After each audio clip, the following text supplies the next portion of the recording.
Tonight on Command School, master the new ranked 1v1 map, Tournament Decision, Tournament Arena's history, so I'll show you some new build orders to conquer your foes on this new map.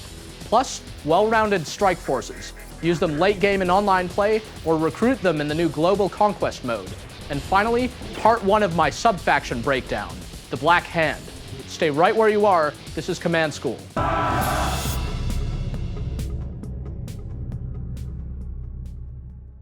You're watching Command School, I'm Greg Kasavin. I hope you've got yourself a copy of Kane's Wrath by now, because we've got some great tips and strategies for the new CNC3 expansion. With all those new sub-factions and units, there are tons of new tactics to learn and master. If you've discovered a great technique, save the replay and email it over to commandschool@ea.com. In the meantime, I'll bring you the latest Kane's Wrath strategies straight from the dev team. Let's kick it off with an in-depth look at the Black Hand in For Noobs Only. By now, you might have heard that the Black Hand don't have any stealth or air units. That means their harvesters and specters aren't stealthed, and there's no shadow teams or stealth tanks to rely on. With these huge setbacks, you can imagine the rest of this faction must be pretty powerful to compensate. Sure enough, the Black Hand have some of the best nod upgrades available, and their upgraded late-game armies are a force to be reckoned with. First of all, the Black Hand have access to unparalleled base defenses. Like all nod factions, they can build a Voice of Cain structure to increase their infantry's effectiveness and suppress enemy infantry. Black Hand also have the Charged Particle Beam upgrade, purchased at the Tech Lab for 3,000 credits, to upgrade all Shredder base defenses and Confessor Cabal infantry. And Black Hand SAM turrets, along with attack bikes and mantises, can be upgraded with Tiberium Core missiles for 2,000 credits from the Tech Lab. Both of these upgrades greatly increase the damage your base defenses and units dole out. And like all nod, you can now research quad turrets for 1,000 credits from the Operations Center for even more protection. The Black Hand also gets some unique units, including Purifiers and the Confessor Cabal. Both have a passive leadership ability that increases the combat effectiveness of all units within their radius. These units have some other cool features too. Purifiers are like avatars that come pre-packaged with flamethrowers. Confessor Cabal squads have an activated ability called hallucinogenic grenades, which cause enemy units to start firing on each other. Of course, in the late game, the Redeemer epic unit can also induce friendly fire, and in a much larger radius. But Confessor Cabals really excel in the early game. You can get a squad on the field just 13 seconds after a match starts by building a power plant and a Hand of Nod. The Black Hand sub-faction also gets some incredibly powerful, specialized units and upgrades that will torch the competition. The Mantis is a mobile anti-air powerhouse for the Black Hand. This unit replaces the stealth tank's mobile AA, but it can only attack air units. And as you may have seen in the last episode of Command School, the Black Hand can build 2 commandos. On top of that, the Black Disciples upgrade, researched at the Secret Shrine for 1,500 credits, will put a single flame-wielding Black Hand unit into every infantry squad. This gives squads garrison-clearing potential and powerful anti-infantry, anti-structure attacks. Also researched at the Secret Shrine, Purifying Flame will upgrade all flame-based units with more damage. This includes the Black Hand, flame tanks, purifiers, and your disciples in other infantry squads, making it well worth a 2,000 credit price tag. Black Hand make a great steamroller faction. Scout early with your powerful Confessor Cabal and upgrade them with Black Disciples to clear garrisons throughout the map. Harass your enemy while you tech and research upgrades. Fight on your own terms with your strengthened base defenses while you protect your base in expansion, building an army of Confessor Cabals, Purifiers, and Mantises. The Flames are anti-infantry and base killers, the Mantises are anti-air, and the Purifier lasers are anti-tank. Purifiers and Confessor Cabals buff allied infantry too, so pepper in some infantry squads for variety. Once you've built a sizable army, lay off the harassment and hit your enemy with everything you've got. Now, let's take a look at the newest addition to the tournament rotation, Tournament Decision in Casual 1. Now that Tournament Arena is no longer in the Ranked Maps rotation, we've added Tournament Decision for all you Ranked 1v1 players. Tournament Decision is a yellow zone with no blue Tiberium. You start on a green field in either the northeast or southwest corners, with 2 routes going to the center and 1 to the southeast. There are 2 expansion fields practically touching in the southeast, set into a cliff face. The far edge of each expansion field holds a tib spike and a bunker, and there are several garrisonable structures in the corner. Each side has an additional tib spike on a bluff between the starting area and the center of the map. In the middle is an EMP center, which is closely guarded by 2 capturable defensive turrets. There's also a 5th and final green field in the northwest to fight over, with a garrisonable building on either side. This map borrows from a lot of our existing tournament maps. It's medium-sized with only green Tiberium like Dust Bowl. Each base has 3 narrow attack routes like Barstow Badlands, and there's an EMP with 2 turrets like Pipeline Problems. So, to design a successful build order for this map, think about how you play Dust Bowl, Barstow, and Pipeline. I'll help you get the ball rolling. Here's a good Zocom build order on the new Tournament Decision map. It may not be earth-shattering, but it's a great place to start. Immediately queue a Surveyor while you build a power plant. Then build a barracks and a few missile squads and riflemen. Send the Surveyor to the southern expansion fields and try to garrison missile squads at your opponent's bunker. Once you've got the bunkers, send 2 engineers to your closest TIB spikes. While this is going on, build a refinery and war factory at your main base. Then build up your forces as you place 2 refineries at your expansion. You'll probably want to build 2 additional harvesters as well. Continue scouting and harassing with pit bulls and APCs while you build up your economy, being sure to keep the pressure on the enemy's expansion and TIB spikes. Finally, build a 2nd war factory and then a 4th refinery. By now, both your base and expansion each should have a war factory, 2 refineries, and 3 harvesters. Now you can build a command post to unlock the powerful Zone Shatterer, Grenadier, and Slingshot. It's important to get a strong foothold with a balanced build order like the one you just saw. From here, your scouts should give you a good idea of what your enemy is up to. Decide what sort of strike force you need and get the appropriate units and upgrades. If he has no anti-air, build an airfield, Firehawks, and the ceramic armor upgrade. If he's building a tank army, mass some Zone Shatterers and rocket troops, researching composite armor for your infantry. And when you've got the upper hand, spend some credits to tech up to Mammoths and the Marv. Always keep an eye on Tiberium spikes. 25 credits per second might not seem like much, but it adds up quickly.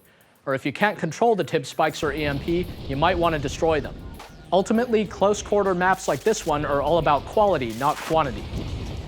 Protect your units, scout out, and build appropriate counters. Now it's time to take a look at balanced Tier 3 strike forces in Casual 2. If you can't win a Kane's Wrath match quickly, you're going to have to rely on the powerhouse units of the late game.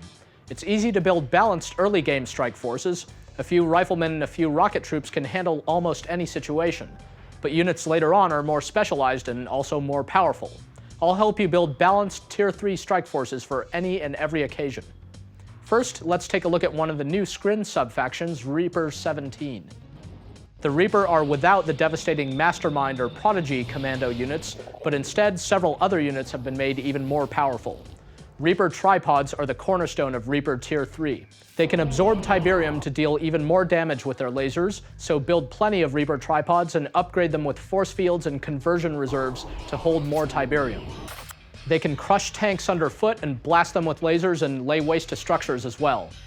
Infantry and aircraft are their biggest threat, so supplement them with Shardwalkers and Ravagers, which can be upgraded with blue shards to deal even more damage.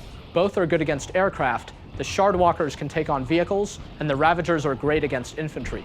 To round things out, throw in a few Shock Troopers. They can blink behind enemy avatars or mammoth tanks and deal more damage to their weakened rear armor.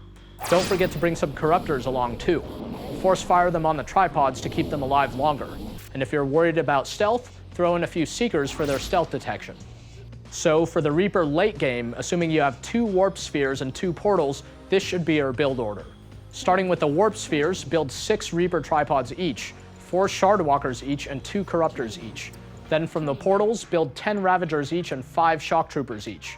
If you want some stealth detection, throw in a couple of Seekers as well. This strike force will take almost 4 minutes to build and cost you 79,200 credits. It's a simple head-on slaughter force that doesn't require much micromanagement. Keep the tripods on the front lines and get them close to enemy walkers and buildings to use their EMP attack. Force fire the Corruptors on them, and let the rest of your force take up the rear. Now it's time for a little GDI sub-faction love. Here's a balanced Tier 3 strike force for the Steel Talons. This strike force favors a bit more micro, so if you're a fan of hitting the Q key and right-clicking on an enemy conyard, well, this force might not be for you. Steel Talons are all about garrisons, meaning highly adaptive units. We'll forego Mammoth tanks in favor of Railgun Titans. They've got fewer hit points and no AA, but as long as you protect them, they should deal more damage for your buck. For good measure, throw in some Wolverines with the AP ammo upgrade as your anti-infantry and some slingshots for anti-air. Here's where it gets highly customizable. Build some behemoths and hammerheads. The behemoths are your base killers.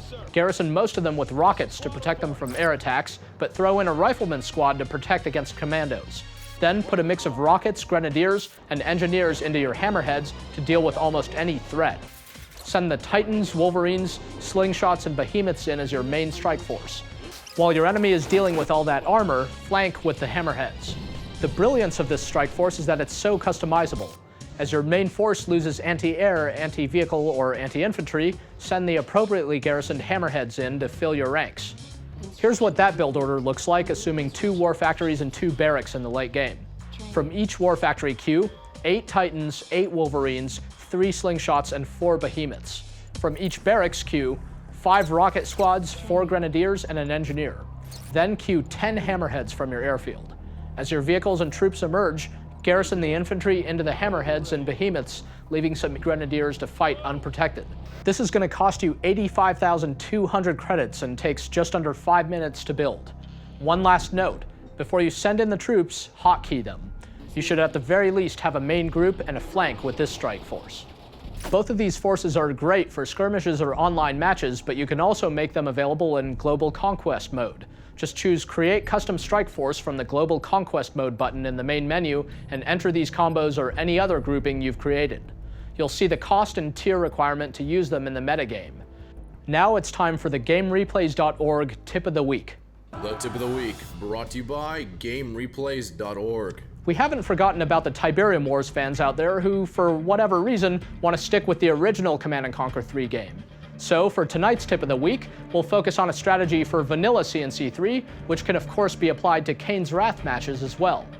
The EMP Center is one of the least captured buildings in CNC because of its relatively long recharge time at 3 minutes. Other buildings such as turrets have no recharge and TIB spikes bring in revenue. Still, this building's 10-second power can be used to change the tide of battle. Timing is everything with the EMP Center. The EMP blast takes about 2.5 seconds to fire, so you'll need to lead an incoming army.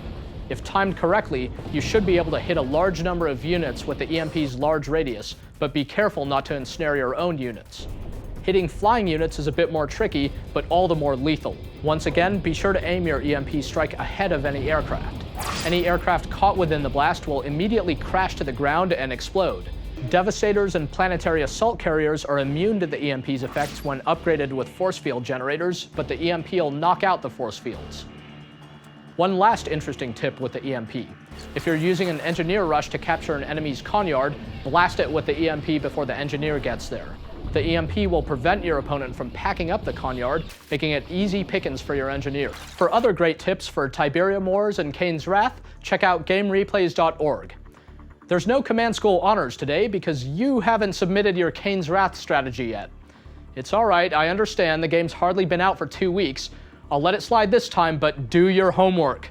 If you have an Uber strat, save the replay, add commentary, and email it on over to commandschool@ea.com. For other great tips for Tiberium Wars and Kane's Wrath, check out GameReplays.org. And would you look at that, we've run out of time for this month's Command School. So be sure to do your homework over the next month. Post your comments in the Command & Conquer TV forums, and send your replays in to commandschool@ea.com. Build a balanced late-game force, use that EMP Center, or burn your opponent to the ground using the Black Hand. Next month, I'll continue my breakdown of the Kane's Wrath sub-factions with much more. Dev-tested, player-approved, this is Command School. For Command & Conquer TV, I'm Greg Kasabin.